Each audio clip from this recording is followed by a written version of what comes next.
الحمد لله نحمده ونستعينه ونستغفره ونؤمن به ونتوكل عليه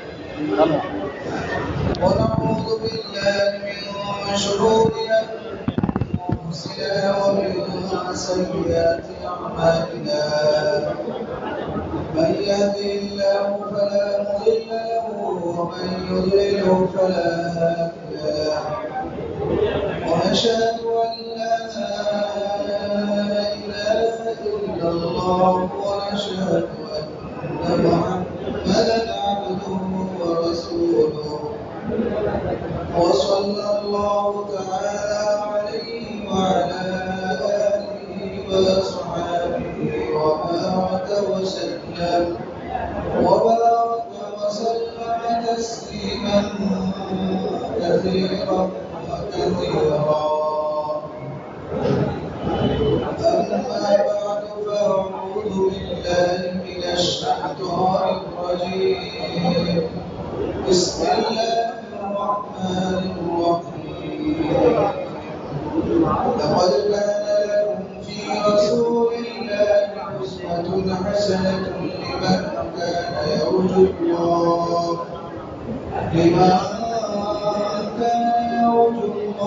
واليوم الآخر وذكر الله كثيرا. من المؤمنين رجال صدقوا ما عاهدوا الله عليه وقال الله سبحانه وتعالى أطيعوا الله وأطيعوا الرسول وأولي الأمر منكم إلى آخر الآية. وقال رسول الله صلى الله عليه وسلم من رأى منكم منكرا فليغيره بيده فإن لم يستطع فبلسانه فإن لم يستطع فبقلبه وذلك أضعف الإيمان. صدق الله وصدق رسوله الكريم.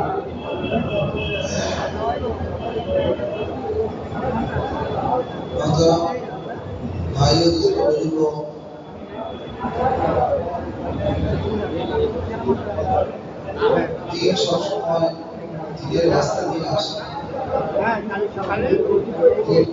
দিনের রাস্তা দিয়ে আসে,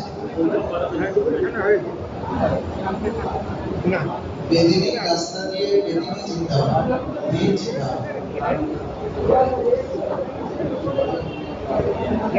অনেকেই বলে মুসলমানদের জামা যে ভালো কাজে যাচ্ছে ঘরের মহিলা সে এখন সালোয়ার কামিজ বোরকা পরা অভ্যস্ত নেই, শাড়ি পরে আপাতত যাক 3 দিনের মাসটা পরে আমার বলতে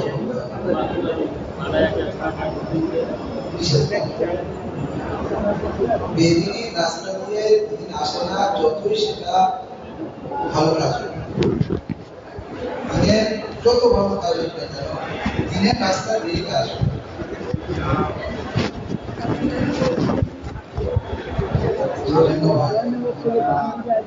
আমাদের যত মাজালিস যত বয়ানা যত যাই হোক না কেন আমাদের দিনের রাস্তা দিয়েই আসে। সর্বপ্রথম সুন্নাতকে ফলো করতে আসে। হাদিসের জিকিরের মধ্যে ইমাম বুখারী রাহমাতুল্লাহ আলাইহি হাদিস বর্ণনা করেছেন হযরত জিবরিল আমিন আলাইহিস সালাতু ওয়াস সালাম একজন অচেনা মানুষ হিসেবে মজলিসে উপবিষ্ট হয়েছে আর রাসূলুল্লাহ সাল্লাল্লাহু আলাইহি ওয়াসাল্লামের ঠ্যাং মিলিয়ে হাঁটুতে হাঁটু মিলিয়ে বসেছিলেন।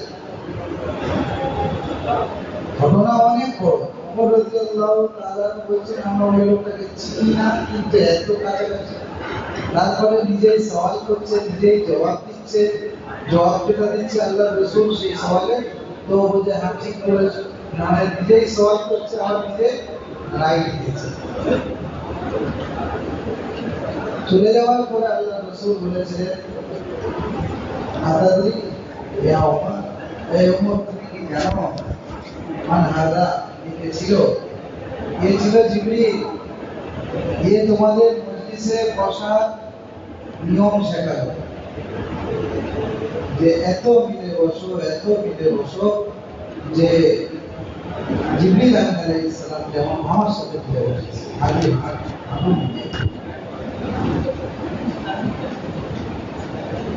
এইভাবে তার আগের সমস্ত যা যা প্রশ্ন করেছে সেই প্রশ্নের উত্তর এবং আগের যা কথা সব কথাগুলো আমাদের সামনে বলেছেন লম্বা হাদিস।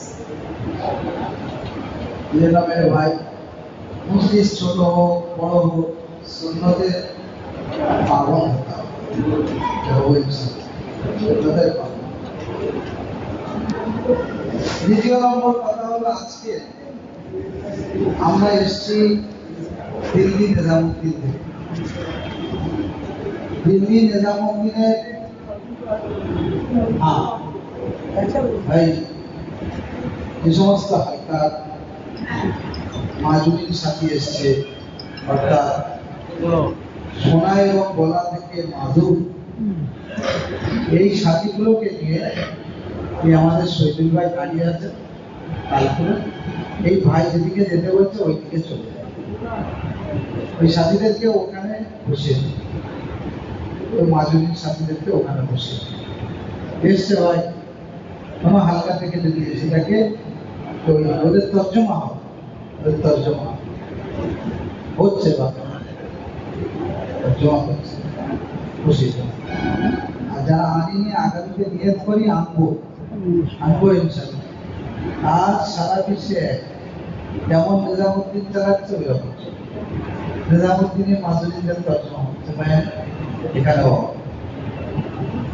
ওরাও নবী উম্মত, ওদের নিয়ে খুব খেলা হচ্ছে।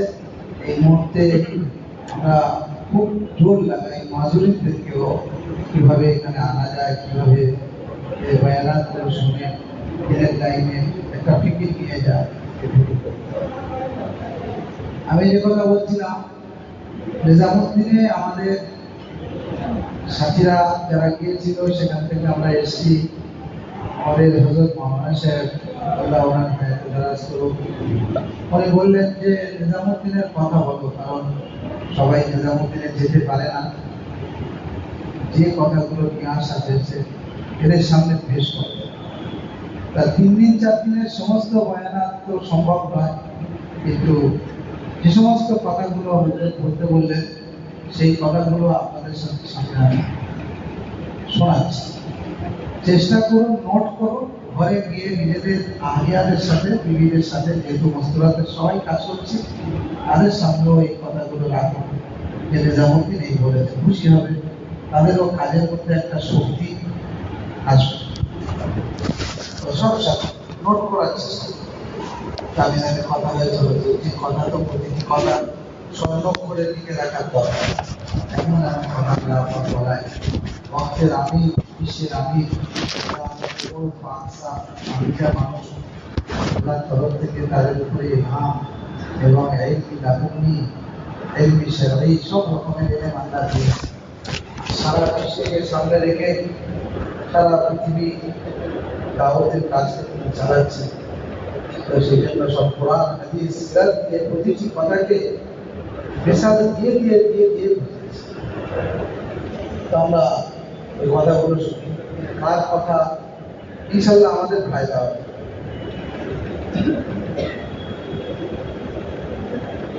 সকালের বয়ানে সর্বপ্রথম যে কথা বলেছিলেন সারিফ ফুতুহাত ইজতিমাইয়াত কে সাথ হ্যায়। ফুতুহাত মানে যত ইসলামের জয় দেখা দিয়েছে সমস্ত জয় এবং যত সাহায্য সহযোগিতা হয়েছে সব কিছু একটা জিনিসের কারণে হয়েছে, সেটা হলো ইজতিমাইয়াত। ইজতিমাইয়াত মানে একতা। सारी फतूहात इज्तिमाइयत के साथ है। हमारा खुद बयान खुद हो যেটা আমাদের ভাবতে হবে যে কোনো রকমের ইখতিলাফাতের মধ্যে না পড়া, সময় ইস্তেমাইয়াতের মধ্যে এক तमाम शगफ इफ्तिराक के साथ है। तमाम शगफ इफ्तिराक के साथ।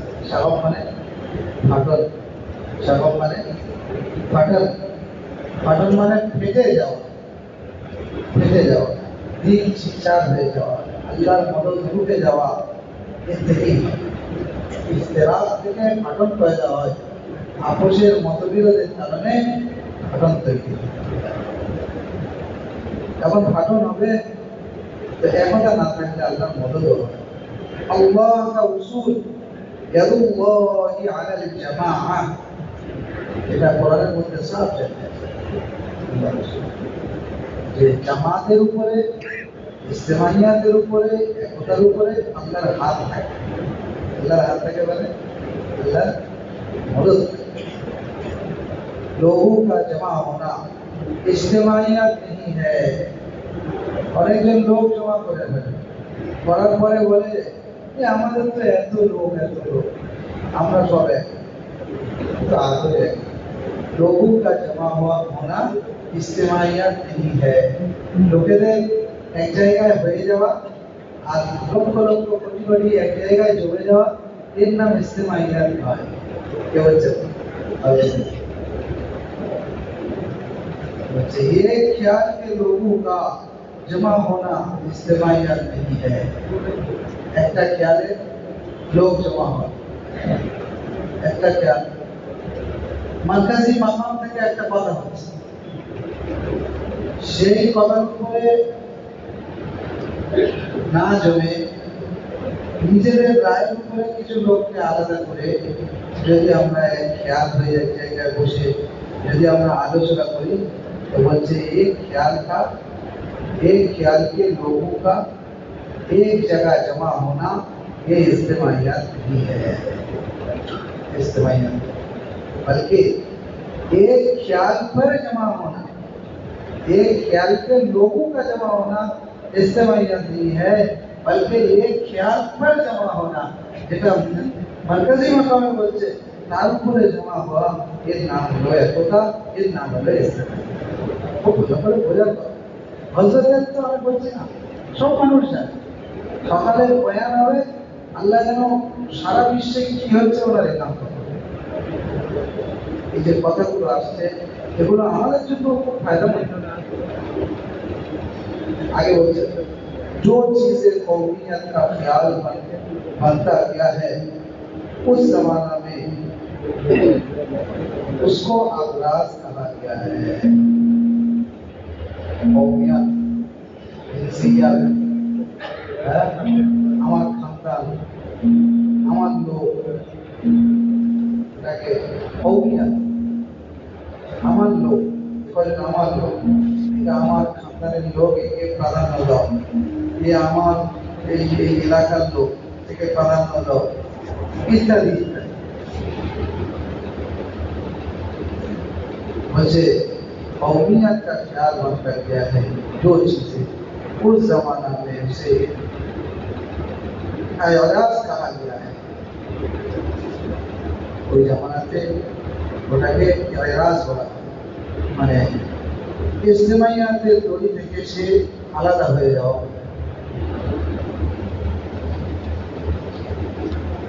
उम्मत के दरमियान से तबकाती फर्क खत्म हो जाना इज्तिमाइयत है। इज्तिमाइयत কাকে বলে? হযরত বলছেন ইজ্তিমাইয়ত কে বলা হয় যে উম্মতের মাঝখান থেকে যে তবকাওয়ারি একটা ফারাক হয়ে আছে, তবকা, এটা উলামা তবকা, এটা স্কুল ছাত্র তবকা, এটা অমুক তবকা, তমুক তবকা, এক এক করে আলাদা যে তবকা, এটাকে বলা হয় যে উম্মতকে দরমিয়ান যে তবাকাতি ফারাক এই যখন খতম হয়ে যাবে তখন ইস্তেমা ইয়াদ হবে না আমি আলেম হই, আমি মাস্টার হই, আমি ইঞ্জিনিয়ার হই, আমি ডাক্তার হই, আমি মোবাইল হই, আমি যেই হই যাই হই না কেন সবাই কোনো ফারাক নেই আমাদের মাঝখানে। আমাদের ফারাক তো আল্লাহ করে দিয়েছে, সবাইয়ের সাথে আমাদের থাকতে হবে, কাউকে আলাদা করা যাবে না। যত বড় বড় খাওয়াস হোক, আকস্মিক খাওয়াস হোক, আর বিশিষ্ট মানুষ হোক, সে আলাদা কেউ নয়। একজন গরিবের থেকে গরিব, আম মানুষের থেকে আম মানুষ ও তারই মধ্যে এর নাম হয়েছে হাদিস শরীফের মধ্যে এসেছে। आप सल्लल्लाहु अलैहि वसल्लम ने कोशिश करके तबकाती फर्क खत्म कर दिया। যত মেহনত ছিল আল্লাহ রাসূলের তবকাই মেহনত কে খতম করে দিয়েছে। আল্লাহ রাসূলের যত মেহনত ছিল সব মেহনত সির্ফ একটা দড়িতে ধরে দিয়েছে, লা ইলাহা ইল্লাল্লাহ মুহাম্মাদুর রাসূলুল্লাহ। বাকি যত তবকা ছিল সব তবকাকে খতম করে দিয়েছে, সব মেহনত খতম করে দিয়েছে। আওয়াজ একটা তবকা, ফজল একটা তবকা, হাবশি একটা তবকা, আজমি একটা তবকা, আরবি একটা তবকা, বিভিন্ন তবকা ছিল। আল্লাহ রাসূল মেহনত করে সবগুলোকে খতম করে দিলেন। এক একটা উদাহরণ দিয়ে আল্লাহ রাসূল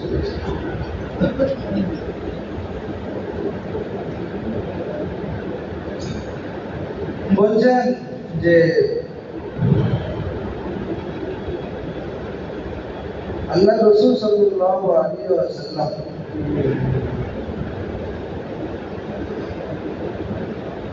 যত সবচেয়ে বড় যে কারনামা দেখিয়েছেন সেটা হলো तबाकाती मेहनत खत्म कर देना। और वजह यह है कि आप सल्लल्लाहु अलैहि वसल्लम तमाम अक़वाम की तरफ मबूस किए गए थे।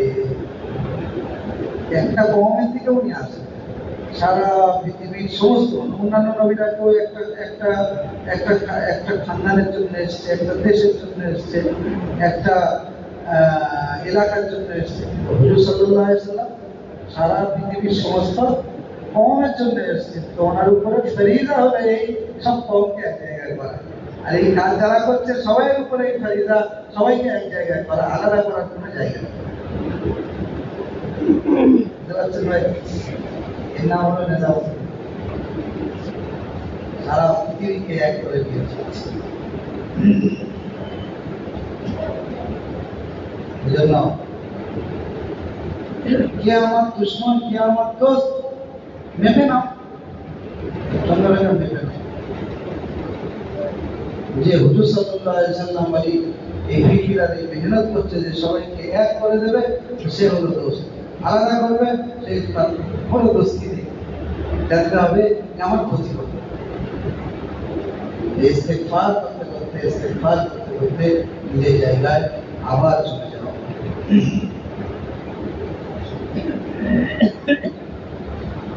चाहे आपको इसमें कितनी सहूलत और मुनाफे नजर आए, तबलीग में तबकाती जोड़ नहीं है। মনে হচ্ছে বিশাল এই আমরা আলাদা হয়েছি, কি আমরা একটা তবকা বানিয়েছি, এর মধ্যে বিশাল ফায়দা হচ্ছে, খুব ফায়দা হচ্ছে। প্রচুর লোক জামাতে পারছে, প্রচুর লোক বেরোন যাচ্ছে, প্রচুর লোক এগিয়ে যাচ্ছে। হুজুর বলছেন চাहे आपको इसमें कितनी सहूलत और मुनाफे नजर आए, কত लाभ नजर आसुक ना केन, तबलीग में तबकाती जोड़ नहीं है। আলাদা কোনো জোড় করা এটা আসলে জোড় নয়। উনি মিসাল দিয়ে উদাহরণ দিয়ে বলেছেন, একটা উদাহরণ দিয়েছেন যে কুফার আমির সাহেব হযরতে খালিদ, কুফার আমির খালিদ, কুফার বাদশা খালিদ, উনি ইমামে বুখারী রহমাতুল্লাহ আলাইহি নিজের শাহজাদা, নিজের ছেলেকে এলেম শিক্ষা দেওয়ার জন্য ওনাকে বলেছিলেন। কাকে বলেছিলেন? ইমাম বুখারী রহমাতুল্লাহ আলাইহি বলেছিলেন আপনি আমার ছেলেকে এলেম শেখাবেন, তবে শর্ত আছে। একটা শর্ত হলো এই যে उसके साथ कोई बच्चा नहीं होगा। ওই সাথে আলাদা কোনো তালমিলের যেন না থাকে। ছেলেম আপনি আমার ছেলেকে পড়াবেন। হ্যাঁ, মসজিদের ইমাম সাহেব এইরকম করে অনেক মামলা। ইমাম বোখারি তো বোখারি, সারা পৃথিবীর ইমাম, তিনি দেখিয়ে গেছেন। কি করলেন? উনি এই কথা বললেন যে এটা কোনোদিন আমার দ্বারা হবে না। আপনি যে এলেম হলো সবাইয়ের জন্য, এলেম আপনার ছেলের জন্য নয়। আমি ওর আলাদাভাবে পড়াবো, আমি এদেরকে পাবো। ইনকার করেছে বলে ইমাম সাহেব রহমাতুল্লাহ আলাইহিকে কুফা থেকে বাদ করে দিয়েছে। কুফা থেকে উনি বাদ করাটাও পছন্দ করেছেন, কিন্তু কিয়ামত পর্যন্ত আনেওয়ালা মানুষকে শিক্ষা দিয়েছেন এই ইজতেমাইয়াতের সাথে চলো, সবাইকে নিয়ে চলো, এল সবাইয়ের জন্য আলাদা করো।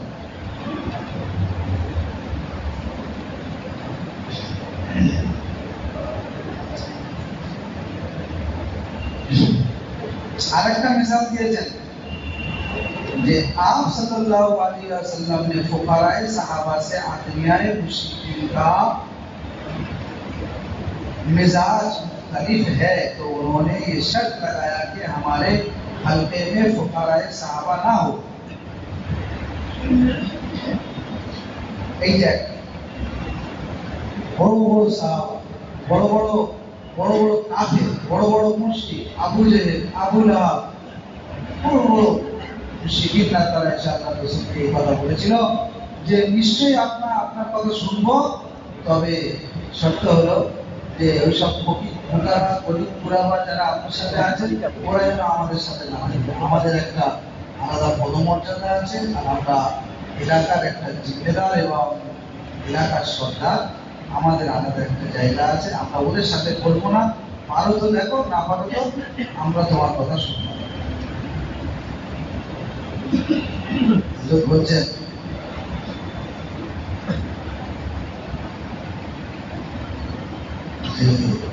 উম্মতের সবচেয়ে বড় উসুলটা কি? উম্মতের মধ্যে যে উসুল আসল, সবচেয়ে বড় উসুল হচ্ছে उम्मत के सबसे बड़ा उसूल इख्तिलाफ है। उम्मत के सबसे बड़ा उसूल इख्तिलाफ है। इख्तिलाफ का मतलब मिले चला, मिले चला। गरीब बोले किना করবে, অমুক কিনা করবে, উম্মতের এই উসুল নেই। দাওয়াতের কাজে তো আর হবে না, পুরো উম্মতে মুসলিমের জন্য, বরং উম্মতে মুসলিমার কাজের সবার জন্য একে অপরের সাথে মিলে চলতে বলে উনি বলছেন যে হুজুর সাল্লাল্লাহু আলাইহি ওয়াসাল্লাম দেখলেন চল এরা আমার নিজের লোক, একটু সরিয়ে দিয়ে যদি এদের কথাগুলো শোনা যায়, আর আমি যদি কিছু কথা দিয়ে এদের বলি, হয়তো এরা ইমান নিয়ে আসবে, তো অসুবিধা কি আছে, কিছু কথা শুনি না। বলছে যে মোহাম্মদ, শর্ত হলো এই, ওরা থাকবে না, এটা লিখিত হতে হবে। তুমি মুখে বলবে আর তারপর দেখবো ওরা সবাই এও চলবে না, এই লিখিত থাকবে। তাই লিখিত থাকবে। হযরত আলী রাদিয়াল্লাহু তাআলা দ্বারা ওটাকে লিখে দিলেন। লিখে নেওয়ার পরে হালকা শুরু, এইবারে তসকিনের মুখে চলে গেছে। এমন সময় মানে সব কথা বলার পরে হুজুর সাল্লাল্লাহু আলাইহি ওয়াসাল্লাম পুরো জুড়ে ইমানের কথাবার্তা পুরো বলে একেবারে একটা জায়গায় নিয়ে এসেছে।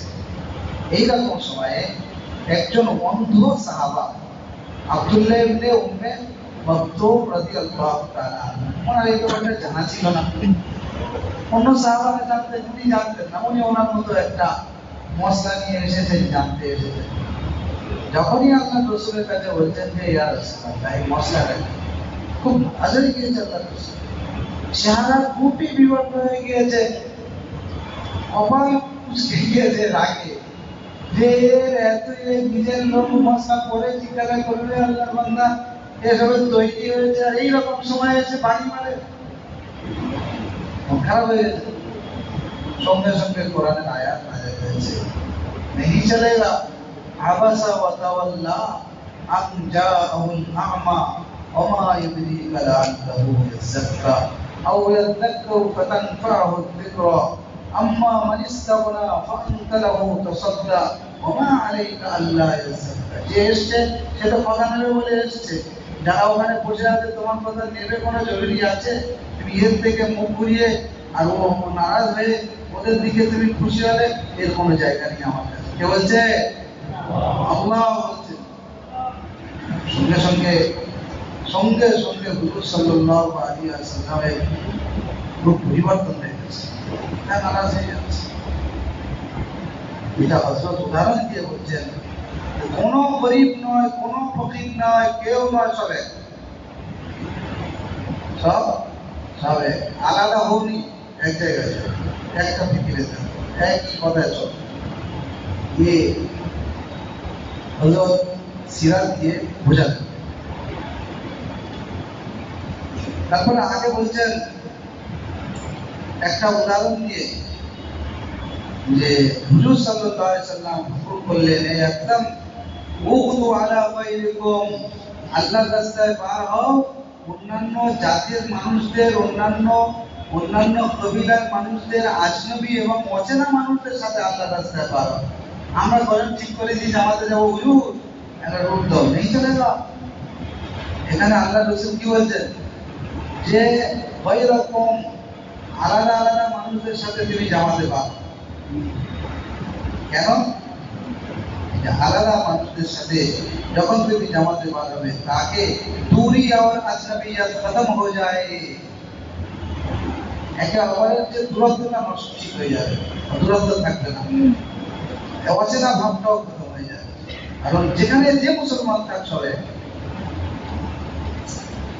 আরেকটা উদাহরণ দিয়ে বললেন কিয়ামত কি আলামত হাদিস শরীফের মধ্যে এসেছে কিয়ামত কি আলামত जाने पहचाने आदमी को सलाम करेगा हदीस में है अफसुस सलाम आला मन आरफता व मन लम तारीफ जेनो चाहे ना जेनो সবাইকে সালাম করো আর যে সালাম করে যাকে চেনে হ্যাঁ যাকে চেনে তাকে সালাম করবে এটা কিয়ামতের আলামত হুজুরের সালাম দেবে সালাম দেবে অনেক লোকের সালাম দেবে আর এরা আজনবী মুসলমান যাচ্ছে তার সাথে আজনবী যাচ্ছে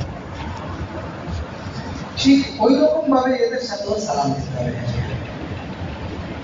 যে মানায় যেটা কিয়ামতের আলামত এখন এই আলামত পাওয়া যাচ্ছে আর একটা হাদিসের মধ্যে এসেছে अगर अपने अखलाक की बुलंदी चाहते हो तो कुछ वक्त अजनबी के साथ गुजारो কে বলছেন আল্লাহ রাসূল বলছেন কি বলছেন যে যদি তোমরা নিজেদের চরিত্রের মধ্যে আরো উত্তম চরিত্র চাও তো তাহলে কিছু সময় আজনবী অচেনা মানুষদের সাথে সময় কাটাও উসুল ইখতিলাত নববী উসুল হ্যায় সবচেয়ে বড় উসুল হলো নববী উসুল সেটা হলো ইখতিলাত নববী মানে হুজুর সাল্লাল্লাহু আলাইহি ওয়াসাল্লামের কাছে সবচেয়ে বড় উসুল হলো একে অপরের সাথে মিলে ঝুলে থাকা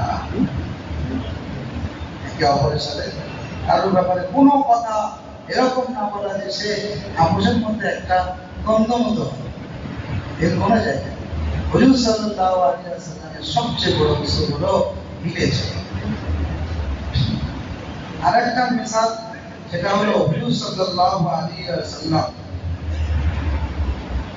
ওনার জামানাতে কোনো রং দেখা হয় কালো সাদা সব এক জায়গায় ছিল হ্যাঁ বরং আল্লাহ রাসূল কালোর মাকাম দিয়েছে কালোর মাকাম দিয়েছে কি মাকাম দিয়েছে বলছে হযরত ওমর রাদিয়াল্লাহু তাআলা ने कहा ऐ रसूलुल्लाह सल्लल्लाहु अलैहि वसल्लम आपने अजान के ऐसे फदाइल बताए कि आपस में तलवार चलाएगा কি আজানের যে ফজিলত আপনি বলছেন এটা আপোষের মধ্যে তলোয়ার চালাবে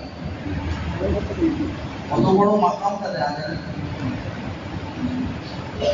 हुजूर सल्लल्लाहु अलैहि वसल्लम ने फरमाया बाद में इसको घटिया लोगों के जिम्मेदारी में आएगा इसको घटिया समझा जाएगा আজানকে কিভাবে কি মনে করা হবে একদম মামুলি মনে করা হবে আর যাকে তাকে দিয়ে আজান দেওয়ানো হবে, অমত ভেবো না। সে পরিস্থিতি এসছে না, আজান সহিতে এই কেমন সব আজান করছে। আজানের মাকাম কত ওমর রাদিয়াল্লাহু তাআলা এরকম বলছেন। আর হযরতে আলী রাদিয়াল্লাহু তাআলা জামাই ছিলেন, তিনি বলছেন যে আমার জীবনের একটা বড় ভুল হয়ে গিয়েছে যে হাসানাইন কে বারে মুয়াজ্জিন কি খায়েশ কি থি। হাসানাইন, হাসান এবং হুসাইন, এদের দুজনকে মুয়াজ্জিন বানানো হোক, এই কথাটা আমি আল্লাহ রাসূলের কাছে এই দাবিটা রাখিনি। এটা আমার জীবনের একটা বড় ভুল। এত বড় একটা মাকাম আজানের दिए जगह लेकिन अजनबी बिलाल रजी अल्लाह ताला को ये अजान का मकाम दिया। और अल्लाह तो কেমন মানুষ ছিল, কালো কুলুটে লোক, কিন্তু ইমামের পরে স্টেজ মুয়াজ্জিন। আল্লাহ রাসূলের পরে এসে গেল বেলাল, সে হাবশা দেশের কালো এই ইস্তেমাই না।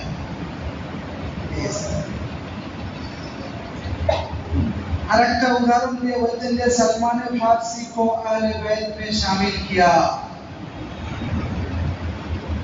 सलमान फारसी रजी अल्लाह ताला अन्हु के अल्लाह रसूल তাই বলতে যে সলমান ফারসি 313 বছর 17 বছর বয়স হয়ে গেছে। 300, কেউ বলছে 13, কেউ বলছে 17, কেউ বলছে 350 বয়স। আর সে কোথা থেকে ফারসি থেকে পারস্য থেকে মদিনায় এসেছে। আল্লাহ রাসূল বললেন যত মানুষ এসেছে সবাইকে নিজেদের সাথে আপন করে নাও। সবাই বলছে আমার ঘরে, এ আমার ঘরে, এ আমার ঘরে। হুজুর সাল্লাল্লাহু আলাইহি ওয়াসাল্লাম বলেন না না, সলমান তো আমার আহলে বায়তের লোক। আহলে বায়ত কে হবে? আহলে বায়ত হবে ফাতিমা। ওই মাকামের মধ্যে একজন আজনবী পারস্যের মানুষকে, আজমি মানুষ, আরবি না, নিয়ে আহলে বায়াতের মধ্যে করে সারা পৃথিবীকে বলে গেলেন কেউ পদ নয়, সবাইকে একটাই। বলছেন হাদিস শরীফের মধ্যে আছে সাহাবা ने कहा अली रजी अल्लाह ताला अन्हु से, कहा अली रजी अल्लाह ताला अन्हु ने जो काम अंजाम दिया है উনি একটা যুদ্ধের মধ্যে মারাত্মক কাজ করেছেন। উনি যদি না যেতেন তো মনে হয় ওই যুদ্ধে হার হয়ে যেত। এইরকম একটা পরিস্থিতির মধ্যে উনি সেই যুদ্ধে লড়াই করে জয়ী হয়েছেন।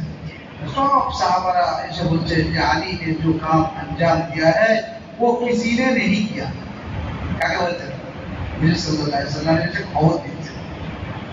প্রশংসা করা হলো, এটা হলো সাহাবাদের সিফত। আমরা নিজেদের প্রশংসা করি, পরের প্রশংসা করি না, ওই জন্য কেউ কাউকে প্রশংসা করে না। অপরের প্রশংসা করলে সবাই সবার প্রশংসা করবে। আচ্ছা, হুজুর সাল্লাল্লাহু আলাইহি ওয়াসাল্লাম দেখলেন আমার জামাইয়ের, আমার চাচতো ভাইয়ের এরকম ফজিলত বয়ান হচ্ছে, খুশি হওয়ার কথা। উনি কি বললেন? উনি এই কথা বললেন যে आप सल्लल्लाहु अलैहि वसल्लम ने फरमाया नहीं नहीं बल्कि अबू दजाना ने इससे बड़ा कारनामा अंजाम दिया है। अबू दजाना রাদিয়াল্লাহু আনহু সে কে?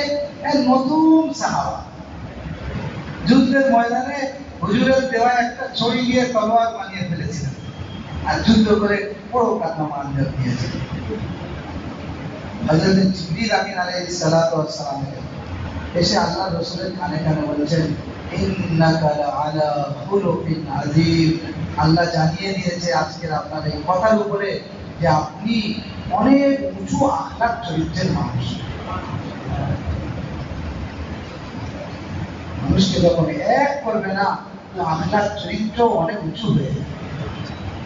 জিবরিল আমিন আলাইহিস সালামের মতো একজন হস্তি আল্লাহ রাসূলের কাছে এসে কানে কানে এই আয়াত নিয়ে আসছেন, শুধু এর উপরে যে নিজের লোককে দাবিয়ে অপরকে প্রাধান্য দিয়েছে।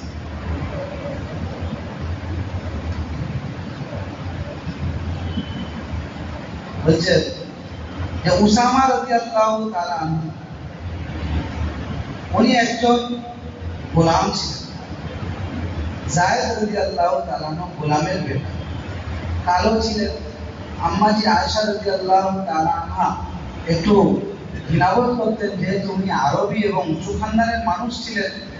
পড়ে গিয়েছে চৌকাঠের একটা দরজা, চৌকাঠ না, হ্যাঁ, ওই চৌকাঠের কোনো একটা পাশে কিনারায় লেগে পড়ে গিয়েছে। কোনো রেওয়ায়তের মধ্যে এসছে উঁচু, কোনো রেওয়ায়তের মধ্যে এসছে না নিচু, কোনো একটা জায়গায় চৌকাঠের লেগে পড়ে গিয়েছে, রক্ত বার হচ্ছে। হুজুর সাল্লাল্লাহু আলাইহি ওয়াসাল্লাম একটু ঘুরে ছিলেন, আয়েশা আয়েশা তুলো তুলো তুলো তুলো তুলো, তাড়াতাড়ি যাও তাড়াতাড়ি যাও। আম্মাজি আয়েশা বলছেন যে আমি চাই তো আমার কিনা বদল রক্ত বার হচ্ছে, কেমন মতো আমার। আল্লাহ রাসূল সাল্লাল্লাহু আলাইহি ওয়াসাল্লাম দৌড়ে চলে গিয়েছেন ওখান থেকে, দেখছেন আয়েশা যায়নি। তো ওর সাথে ঝগড়া করার আয়েশা আমরা করি, আমার কথা মানিস, ঝগড়া শুরু করে না, ওরা নিজে চলে গিয়ে তুলেছে, তুলে রক্ত যেখান থেকে বার হচ্ছিল সেখানে মুখ দিয়েছে, দিয়ে চুস্কি লাগিয়ে রক্তগুলো দিয়ে ফেলে দিচ্ছে, মুখ দিয়ে রক্ত দিয়ে ফেলে দিয়ে চিপ দিয়ে মুছে দিচ্ছে।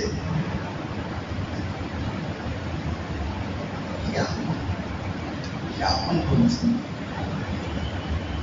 হ্যাঁ, হযরতে হুজুর সাল্লাল্লাহু আলাইহি ওয়াসাল্লাম বলছেন যে উসামা যদি মেয়ে হতো, আমি একে খুব সুন্দর সাজাতাম, এই সুন্দর আশাক পোশাক কিনে দিতাম। মানে মনের মধ্যে একটু গোলামিয়াতের কোনো ভাব রাখতে দেয়, কেমন আপন করছে এই কথা বলো, মানে বুঝতেই দেয়নি যে তুমি একটা গোলামের ছেলে।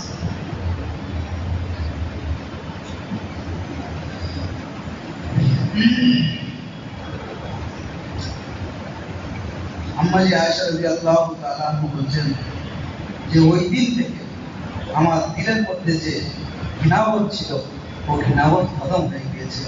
আমি উসামার ও বদল করেছি যে বদল আল্লাহ রাসূল। আরেকটা উদাহরণ দিয়ে বলছেন যে আপন কেমন ভাবে করতে হয়। ওমর রাদিয়াল্লাহু তাআলা আনহুর জামানাতে একজন ব্যক্তি যুদ্ধে গিয়েছিলেন, একটা হাত তার কেটে গিয়েছিল। খানাতে এক জায়গায় করা হয়েছে, একটা খানজায় সবাইকে বসার আদেশ দিয়েছেন। ওই ব্যক্তি বসছেন, নিজেকে মায়ুব মনে করছে, দোষণীয় মনে করছে যে আমার হাত কাটা, সাথীরা একটু ঘৃণাবোধ করতে পারে, সরে গিয়েছে। হুজুর সাল্লাল্লাহু আলাইহি ওয়াসাল্লামের সাহাবারাও কেমন ছিলেন, যে বলছে তোমরা খানা শুরু করো, আর যার হাত কাটা হচ্ছে তুমি আগে শুরু করো। দূরে চলে গিয়েছে, আমি বুঝতে পারছি যে তোমাকে দেখে লোক ঘৃণা করবে, তুমি এই ভেবে দূরে চলে গিয়েছো, আর কেউ কেউ ঘৃণা হয়তো করছে। শোনো, তোমরা সবাইকে সম্বোধন করে বলে, শোনো যে হাত কিয়ামতের দিনে জান্নাতে প্রবেশ করবে, সেই হাতের খানা থেকে কেন বা আমি শুরু করবো না।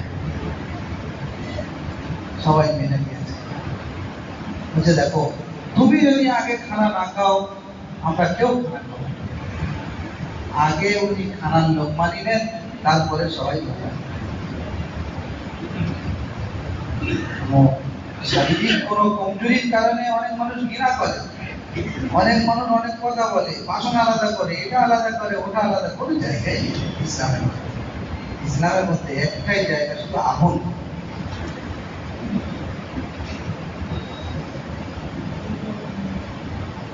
বলছে যে একটা প্লেটের মধ্যে খানা খেলে বরকত হবে, একটা প্লেটের মধ্যে যত হাত পড়বে তত বরকত হবে। যখন আমরা আলাদা প্লেটে খানা খাচ্ছি, আমাদের মধ্যে যখন আলাদা হয়ে যাওয়া একটা পরিবেশ তৈরি হয়েছে, তো বলছে তাহলে এই নমুসাতটা কেন আসবে না? বরকত চলে যাবে, গুরবত আসবে, পাত্র ফাঁকা আসবে, মানুষ ফকির হবে। একটা প্লেটে যত হাত পড়বে তত, যদি না পড়ে তো বরকত ঢুকে যাবে। একজন ব্যক্তি গিয়ে বলছেন, ইয়া রাসূলুল্লাহ, আমি খানা খাই, আমাদের সংসারে খানা খাওয়া হয়, কিন্তু কোনো বরকত থাকে না। এ ভাই কি ব্যাপার, বসুন, ও ভাই বসুন বসুন বসুন বসুন বসুন, কে শিখে, হ্যাঁ, এরকম সময় সব সরে যায়। ये सिखेছে বলছে যে ইয়া রাসূলুল্লাহ हम खाना खाते हैं लेकिन आसूदा नहीं होते আমাদের আমাদের মন ভরে না पेट भरे ना এই রকম অথচ খানা খাচ্ছে आप सल्लल्लाहु अलैहि वसल्लम ने जवाब दिया लाअल्लकुम तख्तलिफुन আমার মনে হচ্ছে তোমরা সব আলাদা আলাদা খানা খাবে একসাথে খানা খাবে তোমরা সবাই আসুদা হবে আর তোমাদের খানায় ভরবে আব্দুল্লাহ ইবনে ওমর রাদিয়াল্লাহু তাআলা লোকেদের খানার ব্যাপারে সবসময় মানুষকে ডেকে ডেকে এনে খানা খাওয়াতে আর উনি খানা না খাওয়ার কারণে আস্তে আস্তে একদম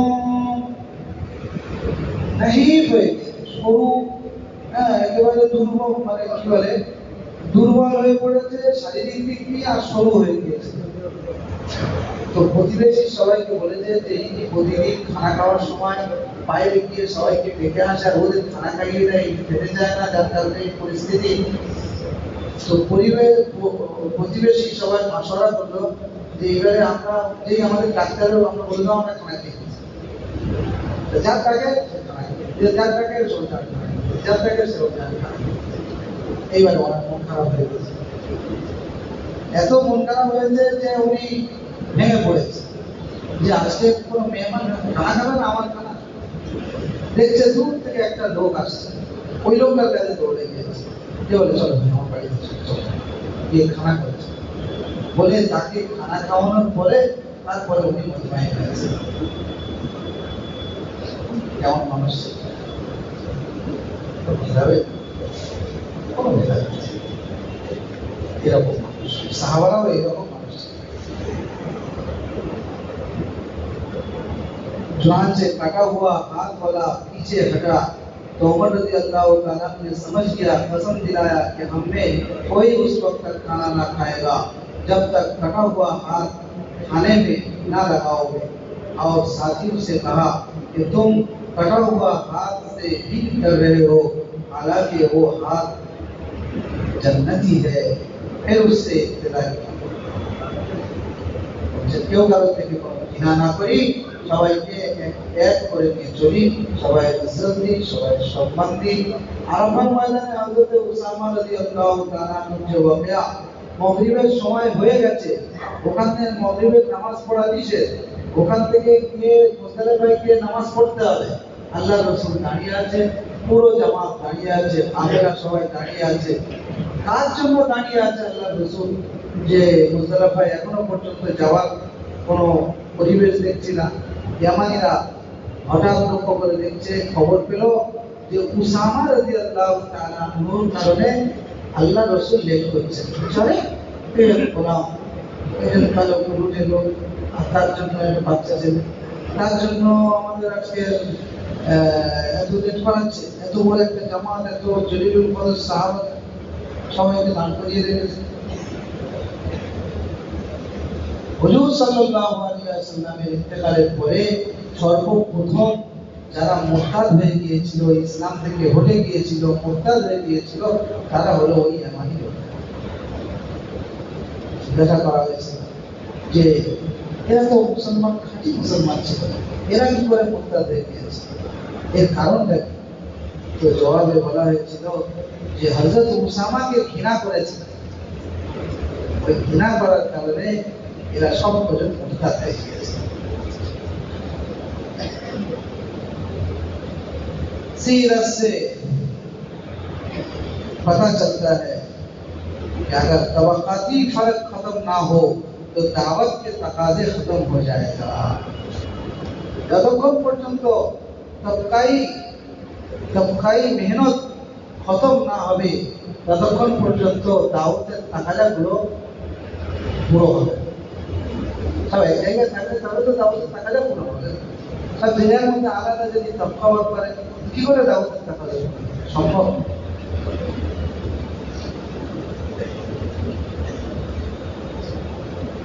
বলছেন যে দিনের শোভা যত আছে মসজিদ আছে মাদ্রাসা আছে বিভিন্ন শোভা আছে বলছে আমার সাথীরা তার থেকে হাত খিচে নেয় বলছে এর কোনো জায়গা নেই মাদ্রাসার আলে মাদ্রাসার আরে ও তো আমাদের কাজ ছিল ও তো আমাদের কাজ ছিল সেটা হচ্ছে না।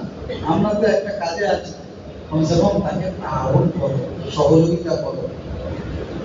যে কাজে আছো কাজে থাকো, কিন্তু সহযোগিতা করো। এটা हमारे काज नॉय, ये हमारा काम नहीं है कि हम अपने हाथ को खींच दे, बल्कि हम तो ताउन करें, चाहे दिन के जितना भी शोर है। इसलिए ये मिजाज बनाओ कि उम्मत को जोड़ो, मिजाज बनाओ उम्मत को जोड़ो। इज्तिमाइयत के कुछ उसूल, ইজতেমাইয়াতের কিছু উসুল যেগুলো থাকলে ইজতেমাইয়াত থাকবে, সেগুলো হযরত বয়ান করেছেন। তার মধ্যে একটা উসুল বলছেন, काम करने वाले उसूल के लिए लड़ना छोड़ दो। सुनছেন ভাই, খুব ধ্যানের সাথে শুনুন। কি বলছেন? काम करने वाले उसूल के लिए लड़ना छोड़ दे। এটা নিজামুদ্দিনের উসুল, এটা মানতে হবে। যদি না মানো তো আমরা তোমাদের মানছি না, মানবো না, এই কোনো ভাষা চলবে না। প্রথম নম্বর উসুল হযরত বলেছেন যে काम करने वाले उसूल के लिए लड़ना छोड़ दे। सबसे बड़ी बेउसूली उसूल पर लड़ना है। सबसे बड़े बेउसूल যারা মনে করছে আমরা উসুলের উপরে লড়ছি, हजरत बोलते हैं सबसे बेउसूली, बड़ो बेउसूली करছে। सबसे बड़े बेउसूली उसूल पर लड़ना है। अगर कोई बेउसूली करे, उसकी वजह से इख्तिलाफ पैदा करे। अगर कोई बेउसूली करे, देखছে হয়তো মার্কাজের মধ্যে এমন কিছু উসুল আছে যেগুলো হয়তো মানছে না, দেখছে হয়তো ওটা বেউসুলি করছে, ওর জন্য লড়াই করবো, কে কোথা থেকে পেয়েছো, এটা উনি অবাক হয়ে যাচ্ছে। সেটা বলবো আপোষের মধ্যে বলবো, আপোষের মধ্যে ঠিক করবো, কিন্তু লড়ার কোনো জায়গা।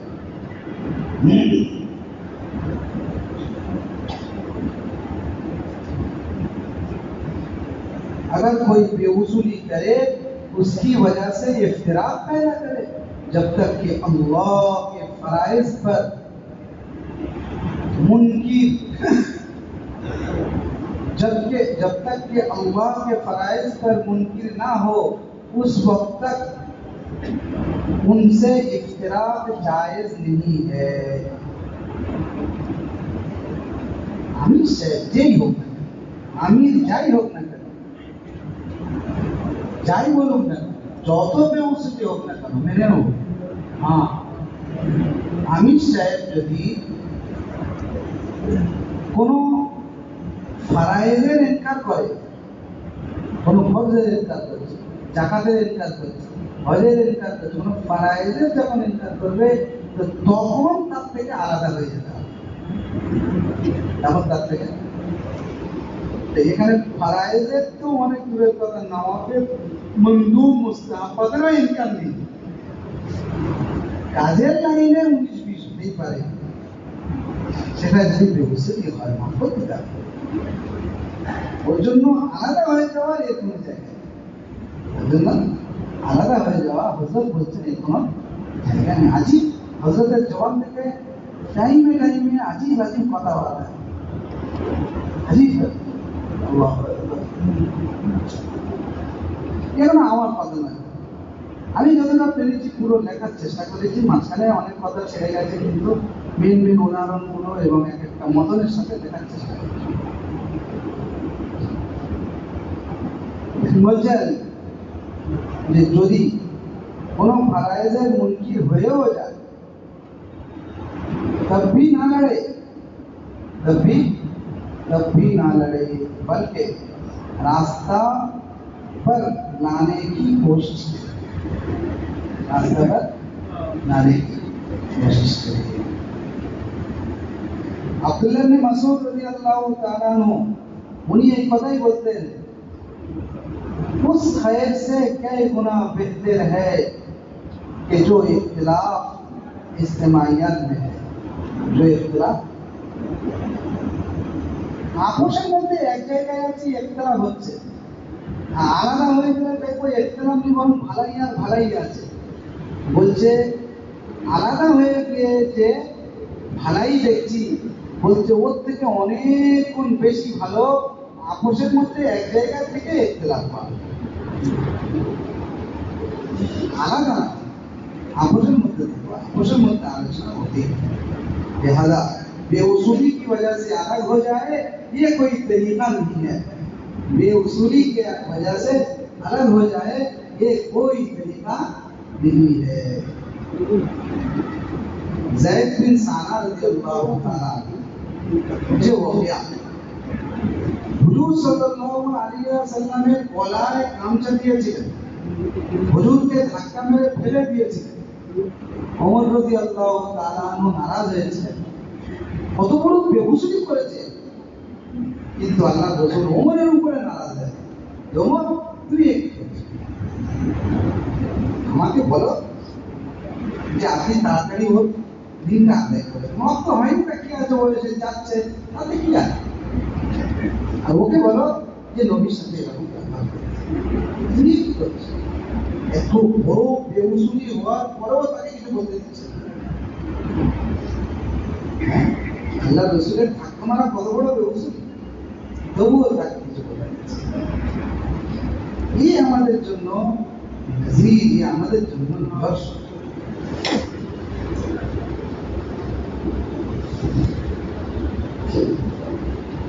বলছে बेउसूली करने की वजह से, बेउसूली करने वालों पर मुआखजा नहीं है, बेउसूली करने वालों पर मुआखजा नहीं है बल्कि मुज़ाकरा है।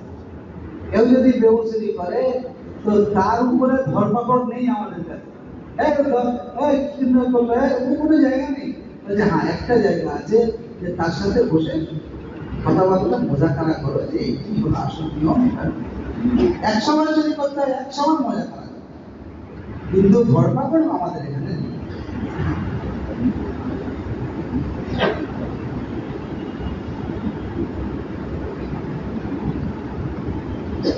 বলছেন যে একটা হাদিসের মধ্যে এসছে এক গোলাম সে 70 মর্তবা দরগুজার করে। আমাদের এখানে শুধু মাফ করো মাফ করো মাফ করো, বলছে আর ক্ষমা করে দাও, আচ্ছা আল্লাহ মাফ করতে, কেন কাজ করো ভাই, শুধু ক্ষমা করো শুধু ক্ষমা করো। বলছেন একজন একজন একটা গোলাম 70 বার যদি ভুল করে তো বলছে 70 বার তাকে মাফ করো। আল্লাহ রাসূল কি বলছেন? মুনাফিক জানি দুশমন, মুসলমানের সবচেয়ে বড় ক্ষতি যদি কেউ করে থাকে তো মুনাফিকরা করেছে। সেই মুনাফিকদের সম্পর্কে বলছেন যে আমি তো ওদের জন্য 70 বার করে প্রতিদিন ইস্তেগফার করি যাতে আল্লাহ ওদের মাফ করে দেয়।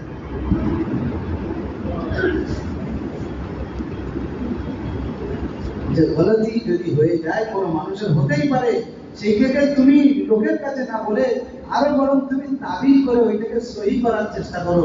যতই তুমি চোখ দিয়ে দেখো না কেন ও সত্যি এরকম ভুল করেছে, তবুও সেটাকে তাবিজ করে বলো না না না এরকম ভুল করেনি। এই সাহাবাদের সিফাত ছিল, আর এ হুজুর সাল্লাল্লাহু আলাইহি ওয়াসাল্লামের সিফাত ছিল।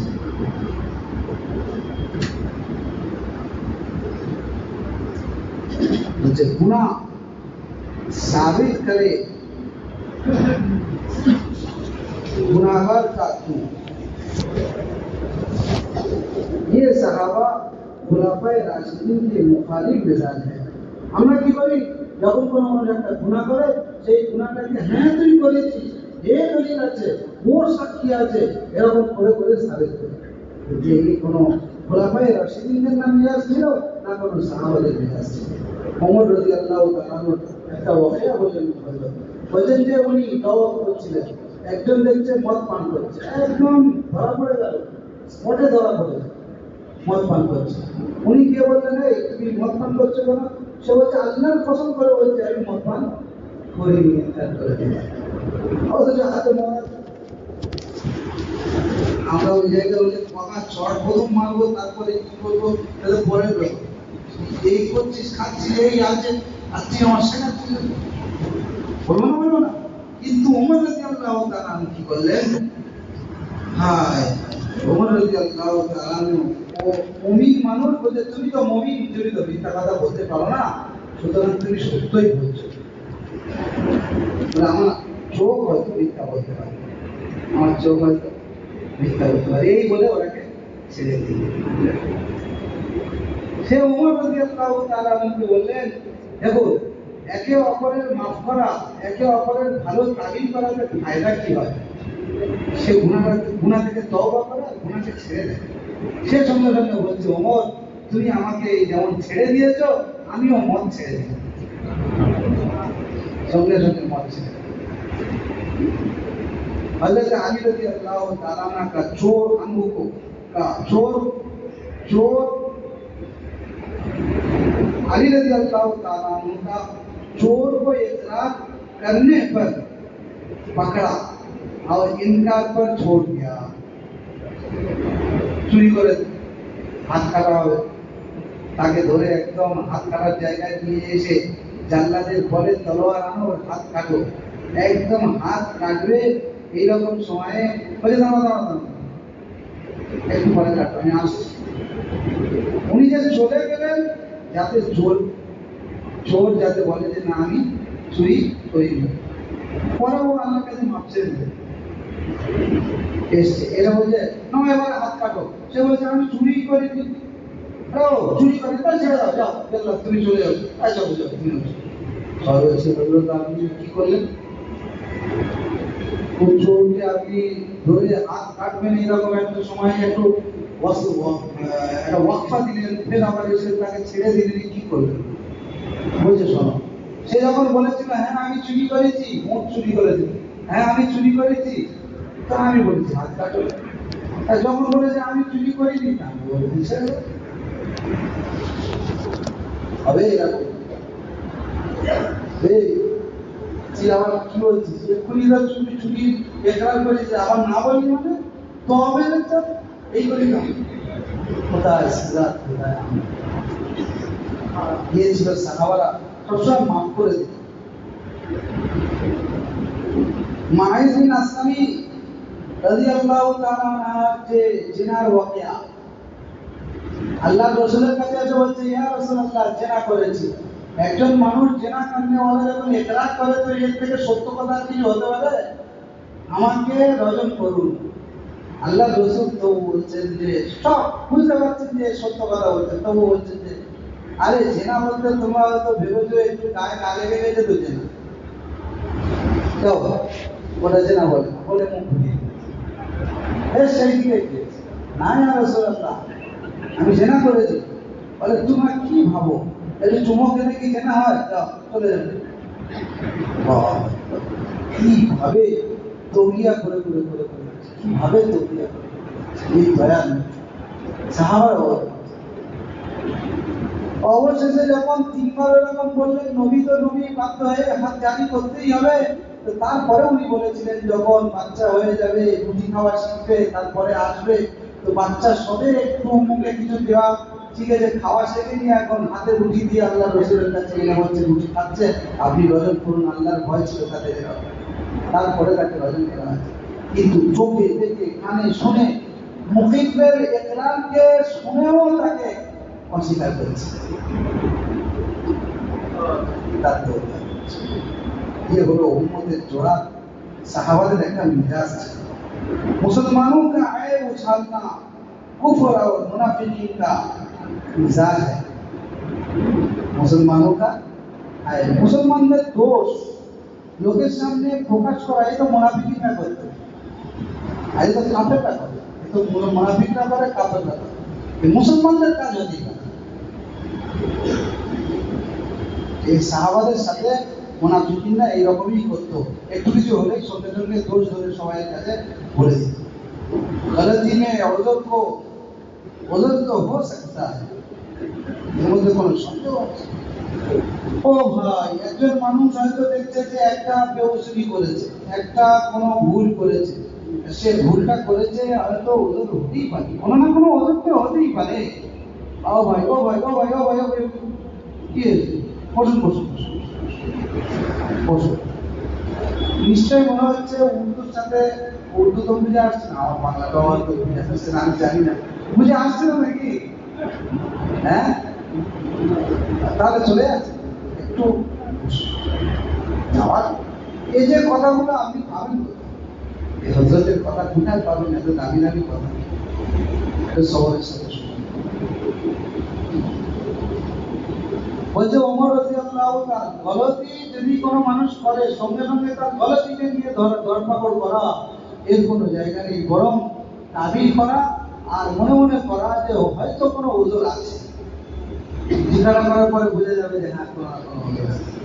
उमर रजी अल्लाह ताला के जमाना में एक लड़की से जिना हो गया और शहवत गालिब आ सकती है, ऐब हो गया, शादी का पैगाम आया, बाप ऐब को जाहिर करना चाहा, उमर रजी अल्लाह ताला ने सख्त सजा की धमकी दी और पाक जमाने की तरफ शादी कराने का हुक्म किया। একজন ব্যক্তি উমর রাদিয়াল্লাহু তাআলাকে বললেন যে এর তো ওই কালকে দেখাশোনায় আসবে, আর সাহাবারা তো পরিষ্কার হয়ে যাবে, কোনোদিন মিথ্যা বলে তাদের অভ্যাস ছিল না, আর প্রকাশ করে দিত যেমন কেনা বেচা, ভাই তুমি মালটা কিনছো কিন্তু এই দোষ, আমাদের কি হয় মাথার মাল আলাদা, পার মাল আলাদা, ঠ্যাঙের মাল আলাদা, ওখানে তো সব ছিল না, ওর যা ছিল সব বলে দিত সাহাবারা। তো বলছে ওমর রাদিয়াল্লাহু তাআলাকে আমার মেয়ে এরকম ব্যভিচার করেছিল, তো ওরা দেখতে আসছে, তো এই তো একটা দাগ, একটা আয়েব, এটা ওদের বলে দেওয়া দরকার, তা না হলে ওরা ঠকে যাবে পরে, তো সেই জন্য ওরা আসবে কালকে, তা আমি ভাবছি যে ওদেরকে বলে দেবো। ওমর রাদিয়াল্লাহু তাআলা এত নারাজ হয়েছে, এত নারাজ হয়েছে যে শোনো, যদি তুমি ওর দোষকে জাহির করেছো, তোমাকে এমন মার মারবো সবাইয়ের জন্য তোমার শিক্ষা হয়ে যাবে, সবাইয়ের জন্য শিক্ষা হয়ে যাবে, খবরদার একটাও দোষ প্রকাশ করবে না। যেমন যেমন একজন পাক দামান মেয়ে ছেলের বিবাহ দেওয়া হয়, ওইভাবে বিবাহ দেবে, একদম মুখ ঘুরিয়ে দিয়ে দেবে। শিক্ষা দিবে। বলছেন काजी के लिए भी आयब की तहकीक जायज नहीं है। जरा काजी से, जरा वकील से, जरा জোর তাদের বলছে তাদের পর্যন্ত আয়েব খোঁজার কোনো অধিকার নেই। আচ্ছা হ্যাঁ, যদি কোনো জান এবং মাল খতরার মধ্যে পড়ে যায়, তো তাহলে কিন্তু কাজী সাহেবের জন্য, জজের জন্য এটা অনুমতি আছে যে সে খোঁজ নিতে পারে। তা না হলে সাধারণ কোনো দলের জন্য খোঁজ নেওয়ার অধিকার কাজী পর্যন্ত নেই। যা অধিকার আছে তার যদি অধিকার না থাকে, তা আমাদের কি করে অধিকার থাকতে পারে যে আমরা কারোর আয়ের পার করবো? হযরত আব্দুল্লাহ ইবনে রাওয়াহা রাদিয়াল্লাহু তাআলা আনহু নিজের বিবি বলছেন যে রাত্রেবেলা শুয়ে আছে, ওই সময় বাদীদের সাথে শাহওয়াত করা জায়েজ ছিল, আমি বিস্তারিত জিমা করা, সহবাস করা জায়েজ ছিল। আব্দুল্লাহ ইবনে রাওয়াহা রাদিয়াল্লাহু তাআলা আনহু বিবি ছিলেন, বিবির সাথেই ছিলেন, হঠাৎ খেয়াল এসছে, তো নিজের বাদীর কাছে চলে গিয়েছে, গিয়ে সেখানে শাহওয়াত মানে সহবাস করেছে। বউ উঠে থাকে, আরে সে কথা নিশ্চয়ই বাদীর কাছে গিয়েছে, বউরা চাইলে যে অন্য জায়গায় যাক, অথচ এটা জায়েজ, না জায়েজ কিছু নয়, কিন্তু হলেও মেয়েরা তো মেয়ে হয়, উঠেই সঙ্গে সঙ্গে একটা ধার তলোয়ার নিয়ে একদম তকতক করছে, এরকম একটা ভালো একটা ছোট মতন তলোয়ার নয়, চাকুও নয়, একটা ভালো ছুরি পেয়েছে, সেইটা নিয়ে যাচ্ছে। গিয়ে দেখছে যে আল্লাহর কি শান, ওই সময় সহবাস থেকে উনি ফারেক হয়ে গেছে, সবে উঠছে আর দেখতে পেয়েছে, দেখতে তো পেয়েছে। এবারে কাছে এসছে, ছুরিটা নিয়ে দেখে তো আমাদের ছুরি কেন গো? বলছে এই ছুরি, বলছে তুই কোথায় ছিল? তুমি বাড়ির সাথে সহবাস করছো, এই ছবিটা তোমার জবাই করবো বলে। বলে শোনো শোনো, জবাই করবে পরে আমার কথা বলছে। আচ্ছা তুমি বলো, সহবাস অবস্থায়, নাপাক অবস্থায় কেউ কি কোরআন পড়তে পারে? বলছে না, আল্লাহ রাসূল মানা করেছেন, আল্লাহও মানা করেছেন, লা ইয়ামাসসুহু ইল্লা তাহহার। তো বলছে তাহলে দেখো আমি একটা কোরআন পড়ছি, মানে আপোষের মধ্যে মহব্বত তৈরি করার জন্য মিথ্যাও বলার ঠিক আছে, কিন্তু আপোষের মধ্যে দ্বন্দ্ব করার জন্য সত্য বলা চলবে না। একদম আমি কথা বলে দেবো যে আমি যে কোরআন পড়ছি তুমি শোনো।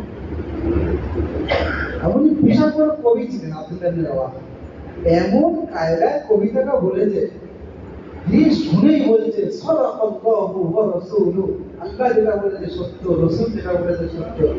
আল্লাহ রসুলের কাছে গিয়ে যখন এই কথাটা শুনিয়েছে, আল্লাহ রসুল হেসে হেসে মানে খুব হেসেছে, বলে আব্দুল্লাহ তুই ঠিক করেছিস। আপোষের মধ্যে একতা পয়দা করার জন্য অনেক সময়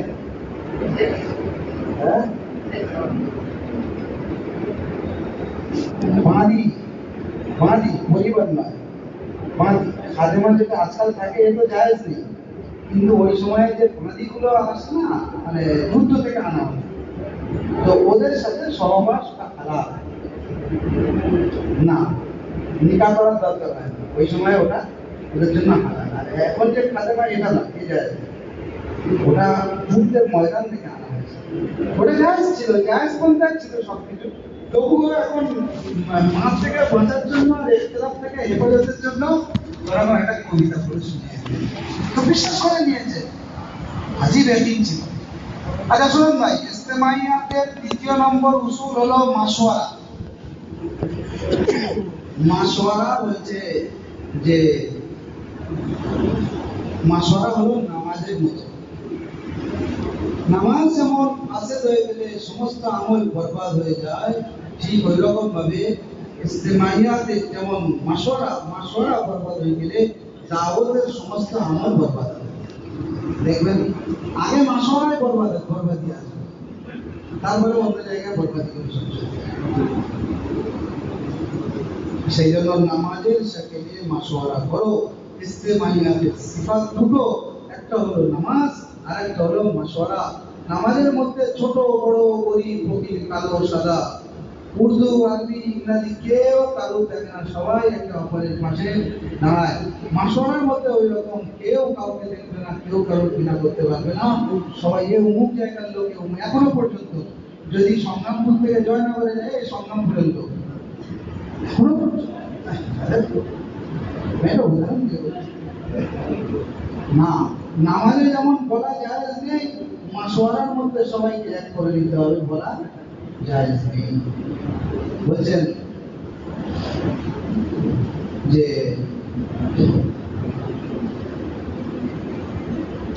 মাশওয়ারা में उमूमियत लाओ, নামাজের মধ্যে যেমন সবাই থাকবে, মাশওয়ারার মধ্যে এরকম সবাই থাকবে। मशवरा में सारे काम छोड़कर आओ नमाज की तरफ, আজান হয়ে গেলে যেমন সব কাজ ছেড়ে দিয়ে মাশওয়ারায় নামাজে আসতে হয়, ঠিক ওই রকম মাশওয়ারা অনেক আগে ইহতিমাম করো। মাশওয়ারা যদি করেছো তো তাহলে আল্লাহ পাক এই মুজাহাদার কারণে কথা খুলবে আর কাজ খোলাবে, তার দ্বারা কথাও বলাবে, তার দ্বারা কাজও বলাবে। একজন নতুন থেকে নতুন সাহাবা, সে মাশওয়ারার গুরুত্ব দেওয়ার কারণে হযরত আব্দুল্লাহ ইবনে যায়েদ ইবনে আব্দ রব্বি সবার প্রথম এসে আল্লাহ রাসূলকে বলেছিলেন, ইয়া রাসূলুল্লাহ, আমি এই স্বপ্ন দেখেছি আযানের এই করি। তারপরে ওমর এসেছে, তারপরে আবু বকর সিদ্দিক এসেছে, তারপরে অন্যান্য সাহাবা এসেছে। তো নতুন থেকে নতুন সাথী সে যদি একটা ফিকির নিয়ে মুজাহাদার সাথে আগে এসে মাশওয়ারায় বসে, আল্লাহ তাআলা তার মাশওয়ারার রূপ খুলবে। সেই জন্য কষ্ট করো, মাশওয়ারার ইহতিমাম করো। আরেকটা জিনিস এবারে হযরত খুব জোরের সাথে বললেন, আর সব বয়ানে বলেন মাশওয়ারার ব্যাপারে, মাশওয়ারার সাথেও বলেন যে মোবাইল, আমি তোমাদেরকে বলে দিচ্ছি, তোমরা প্রতিটি মেম্বার থেকে এই কথা বলবে, মোবাইলের খারাপই করবে। কেউ যেন কোনো মোবাইলের করে ইস্তেমাল না করে।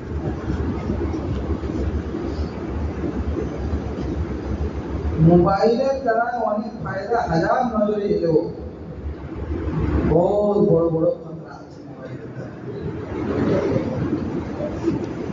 বাতিলের হাতের জিনিস। অনেক মানুষ মোবাইলে মাশওয়ারা করে, ও ভাই এইরকম ভাবে মসজিদের বয়ানটা কাজ দেওয়া হবে, বড়দেরকে নিয়ে যে কোনো জায়গায় आलात से मशवरा करना, आलात से दीन की बात पहुंचाना, ये बहुत बड़ी गलती है। ये गलत काज, ठीक है, ये गलत काज। और उससे मशवरा करना गलत है। मुजाहदा से उमूर खुलता है, मुजाहदा से ये जब मेहनत करवे अल्लाह ताला तो उमूर खुला। मशवरा में अमीर हो, जिस तरह नमाज में इमाम हो, ইমাম সাহেব যেমন একটা হতে হবে, মাশাআল্লাহ তো এরকম একজন আমির হতে হবে। अगर एक इमाम एक मुक्तदी हो वो भी जमात है, अगर 100 अलग अलग पढ़े वो जमात नहीं। 100 লোক নামাজ পড়ছে আলাদা আলাদা পড়ছে, ওকে জামাত বলা হবে না। দুজন মিলে একজন ইমাম একজন মুক্তাদি নামাজ পড়ছে, ওটাকে কিন্তু জামাত বলা হবে।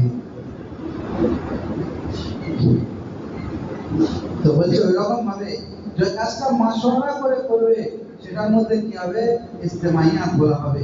দুজন হলো আলাদা আলাদা জেলার মধ্যে যদি কেউ কোনো কাজ করে তো ওটাকে মাশওয়ারা বলা হবে না, ওর মধ্যে ইখতিলাফ আসবে। इमाम और तुम्हारी नमाज एक होने के लिए जमात में शरीक होना लाजिम है। इमाम और मुक्तदी দুজনের নামাজ এক হতে গেলে জামাতের আসতে হবে নাকি, জামাতের সাথে নামাজ পড়তে হবে না? বলে ঠিক ওইরকম ভাবে এক ফিকিরে কাম করার জন্য মাশওয়ারা এসে হাজির হতে হবে। অন্য জায়গায় কেউ মাশওয়ারা করবে এর কোনো জায়গা নেই। মাশওয়ারা রইস মার্কাজ যে জায়গা থেকে মাশওয়ারা হয় ওইখান থেকে মাশওয়ারা করতে হবে, বুঝতে পারছেন? তবে বলা হবে মাশওয়ারা, তবে বলা হবে ইসলাম।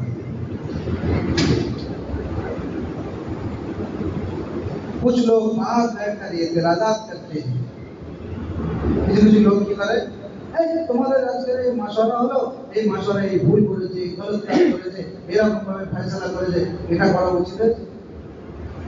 আর তুই উচিত অনুচিত তুই বলছো কি করে? না আমি অমুক ভালো না, আমি অমুক লোকের ঠিক আছে, অমুক তমুক লোকের ঠিক আছে। হযরত একটা উদাহরণ দিয়ে বলছেন যে তুমি যদি অ্যালোপ্যাথিক ডাক্তারকে দেখাও, দেখানোর পরে ওষুধ পানিগুলো নিয়ে একটা কবিরাজ ডাক্তারের কাছে, কবিরাজ ডাক্তার ওই ওষুধগুলো দেখে তোমার কোনোদিন ভালো করবে না। ও অ্যালোপ্যাথিক যত বড় ডাক্তার হোক,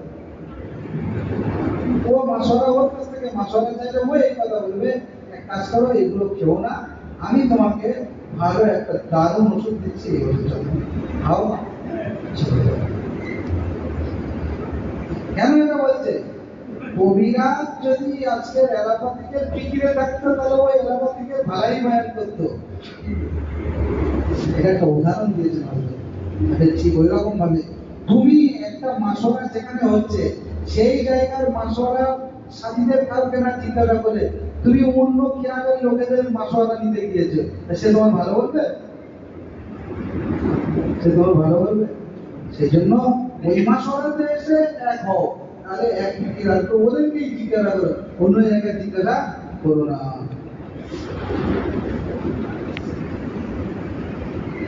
आगे बोलते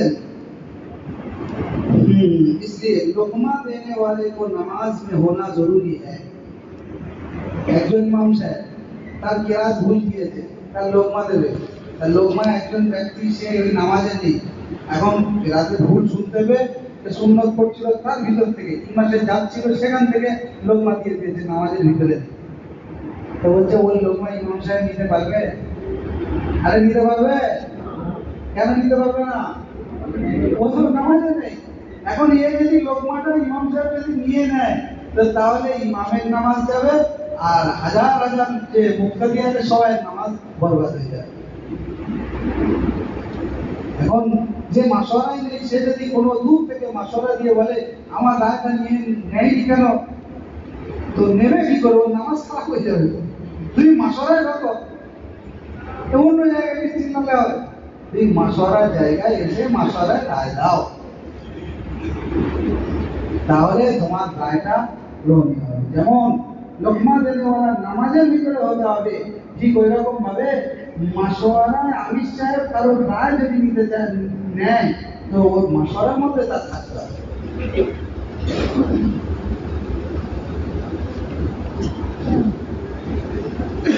आगे বলছেন যে বড় দামি কথা বলছেন, এটা সবাই শুনে না, ইসরার না করো, राय पर इसरार ना करो, फिर तो इख्तिलाफ पैदा होगा। बातिल हथियार नहीं देखता है, वो मशवरा से मुतासिर होते हैं। যত বাতিল মুসলমান ইসলাম ধর্ম গ্রহণ করেছেন আল্লাহ রসুলের জামানাতে সাহাবাদেরকে নিয়ে মাশওয়ারা করত, এমন মাশওয়ারা হতো দেখি ওরা ইসলামের মধ্যে তাকে দেখত। ওরা মুতাসির দুটো জিনিস দিয়ে হতো, একটা মাশওয়ারাতে হতো আর একটা নামাজ থেকে হতো। মুতাসির মানে প্রভাবিত, ওদের দিলের মধ্যে একটা রোগ পড়ে যায়। মেরে ভাই, এখানে যে জিনিসটা বলছে যে ইসলাম না, যখনই ইসলাম করবে তো ইফতিরাক পয়দা হবে। উহুদের যুদ্ধে যখন হুজুর সাল্লাল্লাহু আলাইহি ওয়াসাল্লাম সবাই কাছ থেকে রায় নিয়েছে, আব্দুল্লাহ ইবনে উবাই ইবনে সুলুল ছিল মুনাফিকদের সর্দার। আর মুনাফিকরা তো প্রকাশ্যে দুশমন, আমরা সবাই জানি, কিন্তু ঈমানের মধ্যে দাওয়া করে বলে তাই মুসলমানদের মধ্যে। আল্লাহ রাসূল সব জানতেন, জানার পরেও তাকে কি করলেন, আব্দুল্লাহ তুমি এখানে রায় সবাই কাছ থেকে নিচ্ছে। বেশিরভাগ মুসলমানের রায় মদিনার বাইরে গিয়ে উহুদের যুদ্ধ হবে, আর কিছু সংখ্যক মুসলমানের রায় ছিল ভিতরে যুদ্ধ হবে। ভিতরে যুদ্ধ হলে কি হয়, যে মুসলমানরা একটা ক্ষতি দেখছিল সেটা হলে যে যদি বাইরে হামলা হয়ে যায় তো বাচ্চা কাচ্চা মহিলা সব ভালো হয়ে যায়। এই জন্য বেশিরভাগ সবাই রায় ছিল বাইরে। আব্দুল্লাহ ইবনে উবাই ইবনে সুলুলকে জিজ্ঞাসা করেছে যে কোথায় কোথায় যুদ্ধ হবে, তো উনি বলছে যে ভিতরে হোক। কি বলছে? ভিতরে হবে। বলছে চা ভিতরে হবে। আল্লাহ রাসূল আইনার দরকার, রায় তো নিতেই হবে সবাইকে। এরা বোঝা যাচ্ছে যত বড় খারাপ মানুষ হোক না কেন, খারাপ আমাদের কাছে নেই, সবার কাছে কাছে না কেন, আর সবাই কাছ থেকে রায় নিয়েছেন, কিন্তু সোজা উঠে গিয়ে যুদ্ধ সামান করেছেন, দেশ করেছে। সবাই বুঝতে পেরেছেন না মদিনা যেতে হবে, বাইরে হবে, দেশ করে দিয়েছে মানে বাইরে। সঙ্গে সঙ্গে আব্দুল্লাহ ইবনে উবাই ইবনে সুলুল ওর রায়টাকে ও ভালোবেসেছে। যখন কেউ কারোর রায়কে বড় মনে করে আর রায়ের উপরে ইসরার করে, সর্বপ্রথম সে তার রায়ের উপরে ফয়সালা না হলে লোকেদের নিয়ে একটা পার্টি বানাবে। এই পথ আমি ভুল বলেছি? কি করে এরকম করলো? দু চারজন লোককে তৈরি করলো, তারা বললো সত্যিদের ভুল করে তোমাকে এমন আমি স্যার এই ভুলটা করে এইরকম এই করলো, এই চলো আমরা আলাদা হয়ে যাবো। ইয়ে হলো রায়ের উপরে যারা ইসরার করে, নিজেদের রায়টাকে যারা ভালো মনে করে, তো তারা সবসময় আলাদা হয়ে যাবে, মানে ইখতিলাফ পয়দা হবে, আপোষের মধ্যে দ্বন্দ্ব হয়। বলে হযরত বললেন যে এই মুনাফিক ওদের 313 জন মানুষকে নিয়ে একটা পার্টি তৈরি করলো, উহুদের যুদ্ধে এই 313 জনকে যেতে দেয়, 700 জন গিয়েছে। হাজারের মধ্যে তো হাজার যায়নি, 700 জন গিয়েছে। তো রায়ের উপরে ইসরার বহুত বড় ক্ষতি আর বহুত বড় নুকসান। এরাই টিম তৈরি করবে, এরাই ইখতিলাফ পয়দা করবে, আপোষের মধ্যে দ্বন্দ্ব পয়দা করবে। এই জন্য রায়ের উপরে কোনোদিন ইসরার করবে না। ফারুদ্দুহু ইলাল্লাহি ওয়া রাসূলিহি জামা কা সিগা है, বলছে যে যখন কোনো ব্যাপারে কোনো রায় নেওয়া থাকবে তো সঙ্গে সঙ্গে একা কেউ আসবে না, আর একা এসে কেউ আমি সাহেবকে জিজ্ঞাসা করবে না যে হুজুর আমাদের ওখানে এইরকম একটা কাজ দেখা গিয়েছে, সুতরাং এইটা কি হবে আপনি বলে দিন। সে বলে দিল যে ঠিক আছে এই হবে, সবার মাঝখানে আমি সাহেব বলেছে এই হবে, তোরা এরকম বললে হবে, বিশাল বড় একটা ইখতিলাফ হবে। ইখতিলাফের এই জায়গাগুলো খতম করো। কোরআনের মধ্যে এসেছে ফারুদ্দুহু ইলাল্লাহি ওয়া রাসূলিহি, যখন তোমাদের কোনো আমর কোনো মসলা পেশ আসবে তো তোমরা সবাই রুদ্দু, হযরত বলছেন এই রুদ্দুর মধ্যে জামা সিগা আছে, বহু বচন, অর্থাৎ তোমরা সবাই মিলে আল্লাহর সামনে ফেলো এই মসলাটা, রাসূলের সামনে এই মসলা ফেলো, আর এখন ওই কোরআন হাদিসের থ্রু থেকে মাশওয়ারাতে ওই মসলা ফেলো, আলাদা ভাবে তুমি কোনোদিন জিজ্ঞাসা করতে এসো না। বলেই একটা উদাহরণ দিয়ে বুঝিয়েছেন যে যুদ্ধের ময়দানে খাদ্য শেষ হয়ে গিয়েছে, একজন ব্যক্তি আল্লাহ রসুলের কাছে গিয়েছেন, গিয়ে বলছেন ইয়া রাসূলুল্লাহ খানা সব শেষ। আর ওনারা আরো মানুষ ছিলেন মেহমানদারি খুব করার ওনাদের ইচ্ছা থাকতো, নিজেদের জীবন কেটে মেহমানদারি করতে ভালোবাসতেন, এখনো পর্যন্ত ওই মিজাজ আছে। তো আমার উট আছে, আপনি যদি অনুমতি দেন আমার উটটা সবারই হোক, কিন্তু জবাই করে সবার খাইয়ে দিন। আল্লাহ রসুল হ্যাঁ দিল, যেই জবাই করবে তলোয়ার নিয়ে সবাই ফেলেছে যুদ্ধ করবে, জবা করবে, এমন সময় ওমর রাদিয়াল্লাহু তাআলা সব বলে কি হচ্ছে, ওমর তো ওমর, ওমর তো ওমর, কারো থেকে ভয় করে না, সবাইকে মানে কারো থেকে ভয় করে। ইসলাম আগে রাখে, বলছে যে তুমি ধরার, আমি আল্লাহ রসুলের কাছ থেকে অনুমতি নিয়ে উট জবাই করছি সবাই খাওয়ানোর জন্য। আর এই তো সবারই উট, বলে সবারই উটটা তোমার তাতে কি, আমি আল্লাহ রসুলের কাছ থেকে অনুমতি নিয়ে করছি। তো বলে তুমি গেছিলে, কে ছিল তোমার সাথে? কেউ ছিল না, আমি এখানে তোমার এই উট কে বলেছে তোমার আল্লাহ রসুলের কাছে একা ছিল? মাশাআল্লাহ, তুমি আর আল্লাহ রসুল বুঝে দিলে হবে, আমাদের কেন নিয়ে যাও, চলো আমরা সবাই যাবো, তারপর জমি করবো। এখন মাশাআল্লাহ হয়, ও মাশাআল্লাহ হয়। তো একজন এসে কেউ কোনোদিন মাশওয়ারার ব্যাপারে কোনো রায় যেন কারোর কোনো এলাকার ব্যাপারে না রায় জিজ্ঞাসা করে, না ফয়সালা করে, লোক নিয়ে আসতে হবে, চাইছে যত খারাপ মনে হোক না কেন তাদের নিয়ে আসতে হবে। আল্লাহ রসুলের কাছে গিয়ে যখন হ্যাঁ আমি অনুমতি দিয়েছি, বলছে আপনি কেন অনুমতি দিলেন? সফরের সব সবাই তাহলে শেষ হয়ে যাবে, এত লম্বা সফর যাবে কি করে লোক? জি বলেছ আমার, তাহলে ডাক্তার জবাই করুন। কি বললেন? জবাই করার দরকার। বলছে তা কি করা যায়, খাদ্য তো শেষ।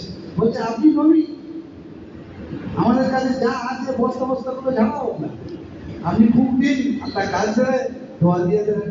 হ্যাঁ ঠিক, চলো সমান বলে সব এনেছে, বস্তাগুলো ঝিড়েছে, ঝিড়ে সব এক জায়গায় যতটুকু হয়েছে খুব ধোয়া দিয়েছে। আর আল্লাহ জাল্লা জালালুহু আমার নবীর দোয়া এত বরকত হয়েছে, এত বরকত হয়েছে, বস্তা বলে গেছে, বর্তন ভরে গিয়েছে, খাদ্য পর্যাপ্ত পরিমাণের খাদ্যদের আমার গ্রহণ করে এসেছে। এ হলো মাশওয়ারার দরস, যে মাশওয়ারা কোনো একজন ব্যক্তি করবে না, সবাই এসে মাশওয়ারা একসাথে এসে করবে। बहरहाल आप सल्लल्लाहु अलैहि वसल्लम ने फरमाया सवाल खत्म हो जाएगा, फिर बोलिए होएगा। আরেকটা উদাহরণ দিয়ে বলছেন আবু বকর সিদ্দিক রাদিয়াল্লাহু তাআলা আনহু সে জমিন নেনা, এটা একটা ওয়াকিয়া। বলছেন যে একজন ব্যক্তি, দুজন ব্যক্তি এসেছে, এসে বলছে হুজুর, আবু বকর সিদ্দিক রাদিয়াল্লাহু তাআলা খেলাফতের জামান, বলছে হুজুর আমাদের ওই জায়গাতে এই জমিটা আছে ওয়াকফের জমি, এইটা আপনি যদি আমাদের নামে লিখে দেন, মানে চাষের জন্য যদি লিখে দেন, তো তাহলে কেউ তো ওখানে বলারও কেউ নেই, কোনো অসুবিধা নেই, আমরা যা দেওয়ার সব দিতে থাকবো বাইতুল মালে। আবু বকর সিদ্দিক রাদিয়াল্লাহু তাআলা ভালো হচ্ছে, ভালো, অনেক ভালো মানুষ, তাতে কি আছে না, ওমর যাও, তবে একটা কাজ করো, ওমরের কাছ থেকে একটু সইটা করিয়ে নেবে যে আমি আমার কথা বলবে বলেছেন, আর ও যেন একটু সই করিয়ে দেয়, দিলে তাহলে তোমাদের কাজটা খুব হয়ে যাবে। যাও এর আগে যে ওমর রাদিয়াল্লাহু তাআলা যে সই করে, কিসে সই করবো, কি এটা বলে অমুক জায়গায় রক্তের জমি রয়েছে, সেই জমিটা আমরা নিয়ে চাষ করবো। আবু বকর সিদ্দিক রাদিয়াল্লাহু তাআলার কাছে গিয়েছিলাম, উনি বললেন ঠিক আছে, ওমরের কাছে সই করিয়ে নেবে, আপনি চাষ করো, আর এই পরিমাণের মাল আমাদের বাইতুল মালে জমা করবে। পাগল হয়ে গেছে নাকি? কি বলছেন পাগল হয়েছে না? আমির সাহেব যিনি ফয়সালা দিচ্ছে, আপনি কি আগে ছেড়ে দেবেন? আমির সাহেব ফয়সালা দেওয়ার পরে ফের আপনাকে একটা বলার অনুমতি আছে? কে আমির সাহেব? কে কে আমির সাহেবটা কে? আচ্ছা আবু বকর সিদ্দিক রাদিয়াল্লাহু তাআলা নিজে ফয়সালা, আবু বকর সিদ্দিক আমি তো তৈরিতে সইও করবো না, কাগজটা নিয়ে ফেলে দেওয়ার ছুঁড়ে ফেলে চল চল আবু বকর সিদ্দিকের কাছে চল। গিয়ে এরকম একটা আনন্দিত অবস্থায় আবু বকর সিদ্দিক রাদিয়াল্লাহু তাআলার কাছে গিয়েছে, গিয়ে বলছে যে খলিফাতুল মুমিনিন আপনি এরকম করেছেন? বলছে কার মাশওয়ারাতে? বলছে মাশওয়ারা আবার কিসের, ওদের একটু ফায়দা হলো, মানে মালও আসতো সেখানে, তাও তোমার কাছে পাঠিয়েছে। তা বলছে আমার আমার কাছে পাঠাতে হবে? এ তো মাসওয়ালার জিনিস, আপনি আপনার ইচ্ছা মতন কেন করলেন? এটা আপনার বাপের মাল, এ তো ওয়াকফের জমি। ওয়াকফের জমি আজকে যদি আপনি একজনকে এরকম দিতে থাকেন আর সবাইকে যদি এইভাবে দিতে থাকেন, তো মালিকানা একটা শক্তি পেয়ে যাবে। পরবর্তীতে ওয়াকফের জমি, আল্লাহর জমি, সেগুলো খুঁজে পাওয়া যাবে না। তখন সে বলছে উনি আমি, বলে তুই চুপ কর।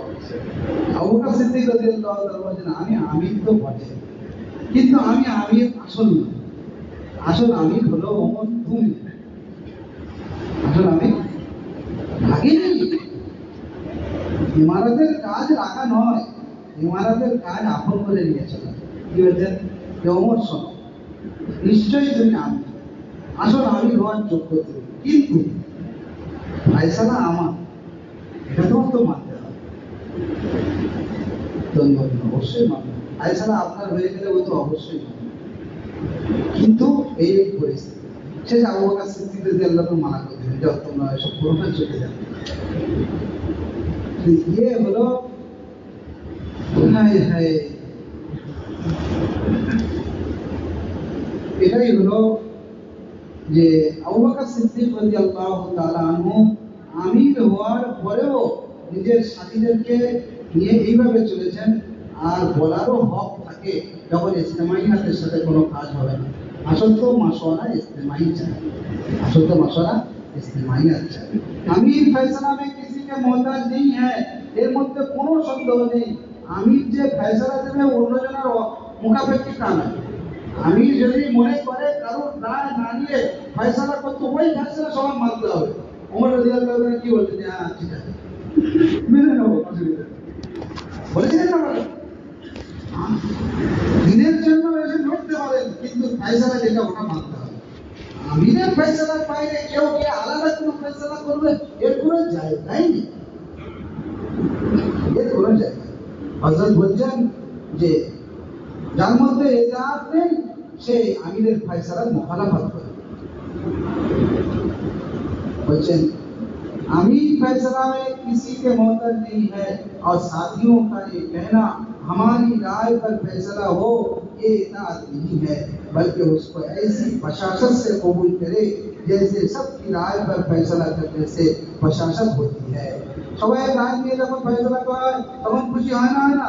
ঠিক ওই রকম ভাবে আমির সাহেব যদি একা রায় দিয়ে দেয়, ওই খুশির সাথে ফয়সালা মেনে নিতে হবে।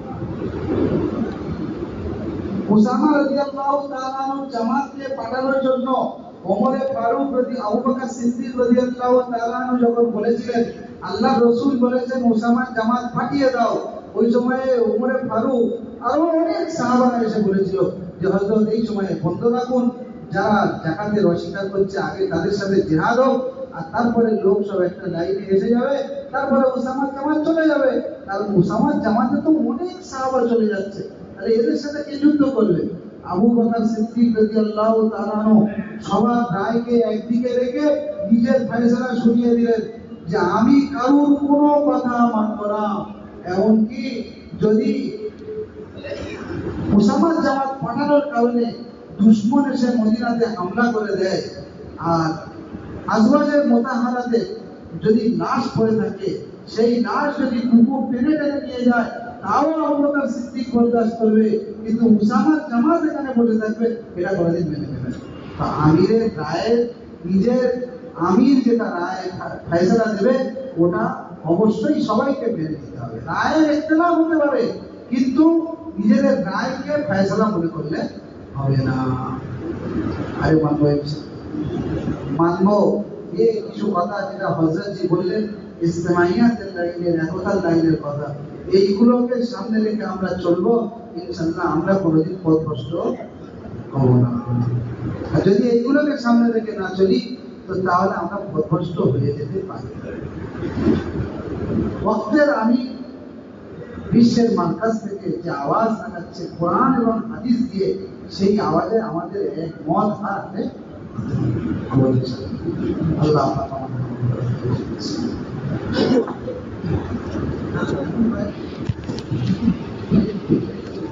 আসুন এখন এসব যে মানার যত কথা এসছে না, জীবনে কেউ মানতে পারবে না, জীবনে কেউ মানতে পারবে না অতক্ষণ পর্যন্ত, যতক্ষণ পর্যন্ত কুরবানির ময়দানে না নামবে।